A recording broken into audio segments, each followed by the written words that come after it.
Let's talk about the update of what's currently happening in Bangladesh. Everything I'm mentioning is what I've researched online based on people's comments, articles from publications directly from Bangladesh, as well as the people. People also sending me messages of what is going on and the photos and videos that they've shared. Let's get into it.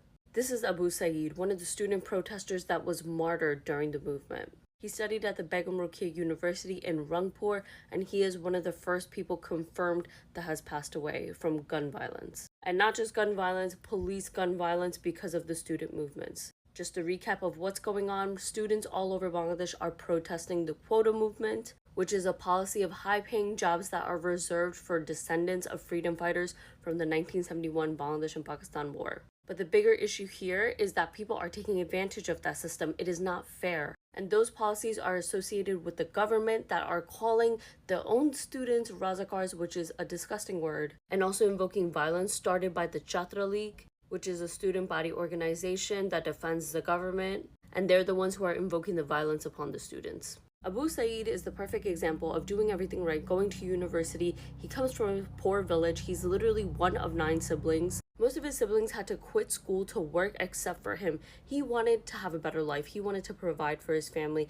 get a good paying job, but he can't because of the quota movement. It's unfair, and because of that, this resulted in him being murdered.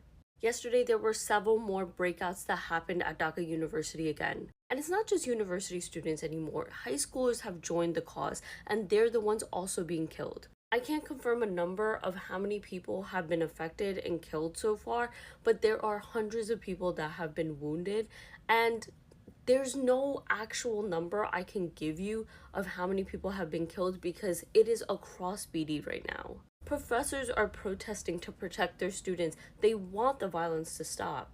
Like I mentioned yesterday, emergency wards are being attacked. Universities are being set on fire.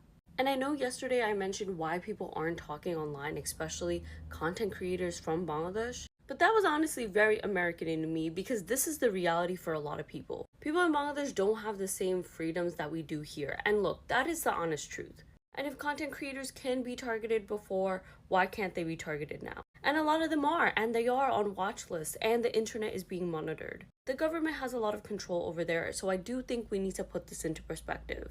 Now it's up to you if you think it's justifiable or not, but I can't blame some of these people for protecting themselves and their families for not being killed. But that is your current update. Of course, please feel free to add comments of what is currently the situation. If I got anything wrong or not, this is my little part to help spread awareness. And if you can too, that's amazing. This is our small contribution of what we can do to help the students over there.